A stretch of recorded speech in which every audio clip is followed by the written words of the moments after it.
শবে কদরে নাকি সকল গুনাহ মাফ করা হয়, তাহলে বান্দার হক যারা খেয়েছে এবং শিরকের গুনাহ এগুলো কিভাবে মাফ হবে? আল্লাহ তো বলেছেন হাসরের ময়দানে সবকিছুর হিসাব দিতে হবে। শবে কদরে সব গুনাহ মাফ হবে, কিন্তু বান্দার হক তো মাফ হবে না ভাই।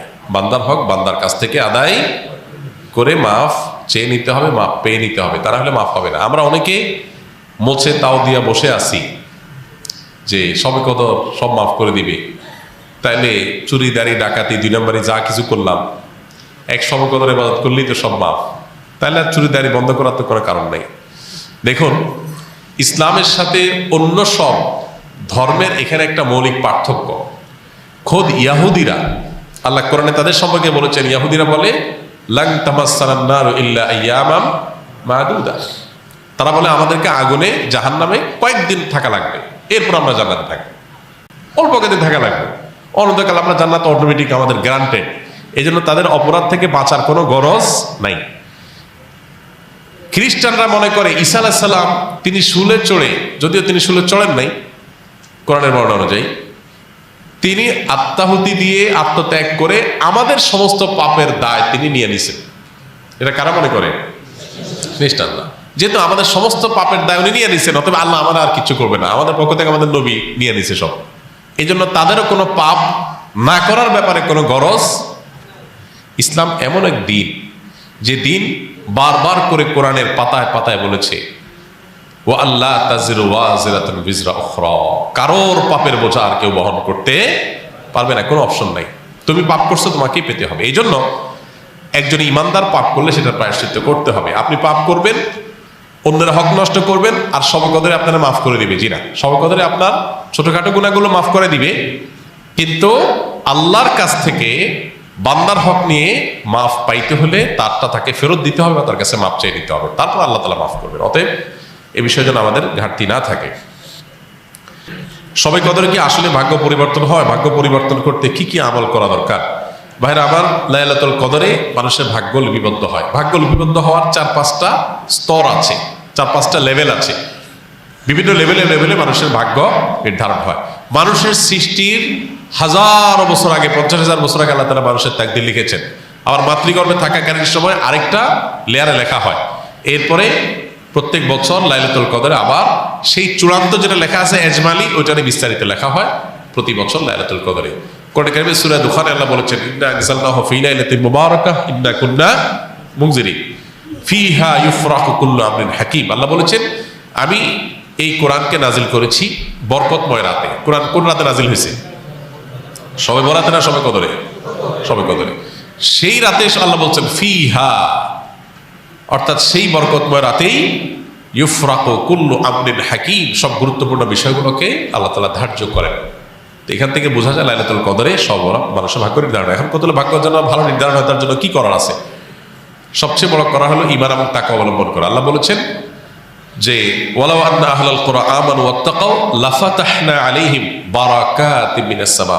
কোন জনপদের মানুষ ঈমান আর তাকওয়া আনলে আল্লাহ তাআলা বলছেন আসমান থেকে বরকতের সব দুয়ারগুলো উন্মোচন করে দিবেন। আপনার ভাগ্যে ভালো কিছু লেখা হোক, চাইলে আপনাকে ঈমান আমলের চর্চায় এগিয়ে যেতে হবে। আমাদের দেশে মানুষ সব রাতে মসজিদে ভিড় করে, সারা বছর নামাজ কালামের খোঁজ খবর নেই, সব রাতে মসজিদে এসে ভিড় করছে। কেন?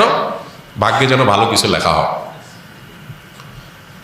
একজন চেয়ারম্যান সরকারের কাছ থেকে রিলিফ পাইছে বা জনগণকে বন্টন করার জন্য জিনিসপত্র পাইছে। তো চেয়ারম্যান সাহেবের পাতি যে সমস্ত নেতা আছে বা চেলা চামচা আছে, সহযোগী আছে, এরা ভাগ নিতে আসছে। এক চামচা নির্বাচনের আগেও ছিল না, পরেও ছিল না, ভোটের সময়ও ছিল না, পরেও ছিল না, কোনো কিছুতে নাই। এখন যখন সরকারি চাইলে এসে হাজির হয়ে গেছে, গমা এসে হাজির হয়ে গেছে, সে এসে ভাগ নিতে হাজির হয়ে গেছে। কি বলেন, এ পাবে ভাগে? আর যে সবসময় ছিল, ও যদি এদিন হাজির নাও হইতে পারে, তারপর চেয়ারম্যান সাহেব তার জন্য ঠিকই রেখে দিবে যে তুমি এগুলো বন্টন করো তোমার এলাকাতে। তো একইভাবে আল্লাহ রাব্বুল আলামিনের আনুগত্য যদি আমরা সবসময় করি, ইনশাআল্লাহ আল্লাহ আমাদের নসিবে ভালো কিছু দিবেন। এক রাতের ইবাদত করে সব নিজের পক্ষে নিয়ে নিবা, সারা বছর আকাম করবো, এটা সঠিক পদ্ধতি না। দ্বিতীয়ত হলো লা ইয়ারুদ্দু তাকদির ইল্লা দুআ। দোয়া এমন একটা হাতিয়ার যে আল্লাহ তাআলা তাকদিরের 2টা পার্ট আছে, একটা গায়রে মুবরাম, একটা মুবরাম, একটা চূড়ান্ত, একটা অচূড়ান্ত। অচূড়ান্ত তো আমাদের দৃষ্টিতে, আল্লাহর দৃষ্টিতে সেটাও চূড়ান্ত। আল্লাহ জানেন যে আমরা সেটাকেও দোয়া করে পরিবর্তন করাই নিব। তো দোয়ার মাধ্যমে ওই তাকদির পর্যন্ত আল্লাহ পরিবর্তন করেন। এই জন্য বিশেষ করে আল্লাহ কাছে দোয়া করতে হবে, লাইলাতুল কদর হোক অন্য সময়, ইনশাআল্লাহ আল্লাহ তাআলা ভাগ্যে ভালো কিছু দান করবেন। রমজানের শেষ 10 দিনের গুরুত্বপূর্ণ আমলগুলো কি কি?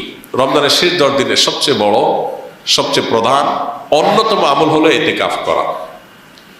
আমার যদি আল্লাহ তাআলা তৌফিক দিতেন একজন একজন করে রোজাদারের হাতে পায়ে ধরা বা অনুনয় করে বোঝানোর, তো আমি একজন একজন করে বোঝানোর চেষ্টা করতাম। রমজানে আপনি অন্য কিছু করতে পারেন না পারেন, রমজানে ফরজ রোজাগুলো রাখেন, গুনাহ থেকে বেঁচে থাকেন, আর শেষ দশকে ইতিকাফ করেন। বাস আপনার রমজান সার্থক হওয়ার জন্য যথেষ্ট হবে ইনশাআল্লাহ।